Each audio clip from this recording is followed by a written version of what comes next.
direct ascent ASATs and laser capabilities we've seen them testing. Thank you. Thank you, and good luck to both of you. Thank you, Mr. Chairman. Thank you, Senator Tuberville. Senator Kelly, please. Thank you, Mr. Chairman. Senator Tuberville had some good questions for the two generals. Let me point out, though, that both General Whiting and General Guillot said "if confirmed" a number of times in your testimony, and the roles that you are going into are so critical for our national defense. But the if confirmed is certainly in question because of Senator Tuberville's holds on these promotions and these positions that I imagine would still be in place. So I think that's important to note here. General Guillot, welcome, and General Whiting, welcome to the hearing here. General Guillot, I believe you grew up in Tucson, Arizona, where Gabby and I live. And we talked about that in my office a couple weeks ago. Like Senator King and many others on this committee, I'm very concerned about transnational criminal organizations and the flow of drugs across the southern border, fentanyl poisoning our communities. Senator King asked about this, but I want to just get down to some resources you think you may need in your new position here. Do you anticipate needing more staffing, more authority, more funding? Senator, I agree on the severity of the threat and the need for us to use any means available to stop that threat from coming across our border. If I'm confirmed, and when I go down to the southwest border and everywhere from California all the way to Texas and look at each site, things that I'll be looking for not only are what are we doing today, but what could we be doing in terms of ISR, the types of forces that we're using in supporting the lead law enforcement agency. And then if I see anything in terms of numbers, authorities, anything along those lines, or types of help, that's what I will report back to the Secretary of Defense. All right, thank you. And General, also, related to ISR sort of domain awareness, Senator Budd and I introduced legislation called the SOAR Act. We hope to move this in the FAA reauthorization bill.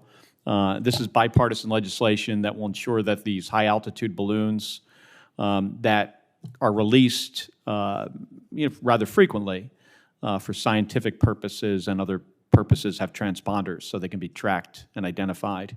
And it'll take a little bit of the workload off of NORTHCOM.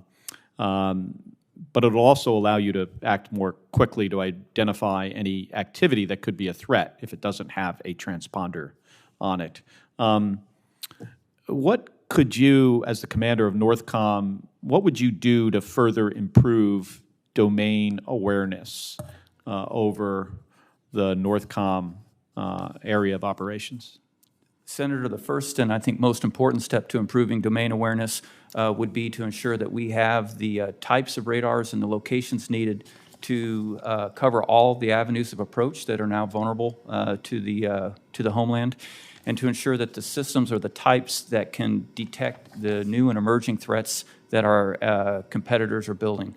Higher speed, all altitude, maneuvering, low radar cross-section types of threats that we can build into a network. And the next important step, Senator, would be to bring all those back to our command center on a single pane of glass that we can not only look at in NORAD and NORTHCOM's headquarters, but share with all the other combatant commands like EUCOM and INDOPACOM. So it's a seamless picture of the threats that we face across all combatant commands. All right, thank you. And just one comment about the SpaceCom headquarters. So, it's imperative that we get a decision on where SpaceCom is going to be located. I mean, this has gone on too long. These decisions impact our members, their families, local communities. It impacts the mission and the national security of the United States. So we shouldn't let indecision, bureaucracy, and politics impact our national security like this. So especially on a mission set that's as critical as managing the space domain that underpins our defense, and an area where our adversaries are investing heavily in. So, my hope is that we get a resolution on where SpaceCom is going to be headquartered. Thank you. Thank you. Senator Scott. Great. Thank you. First, I want to thank both of you for being here. Congratulations on your nominations. Thank you for your service, and I want to thank your families for what they do. I'm sure you guys have moved a lot. Hopefully you've spent a lot of time in Florida. Communist China, Russia, North Korea, Iran, and other terrorist groups want to harm the United States at any cost in any way they can. They all possess ballistic missiles and will do anything they can to harm us and our national interest here in the homeland and in space.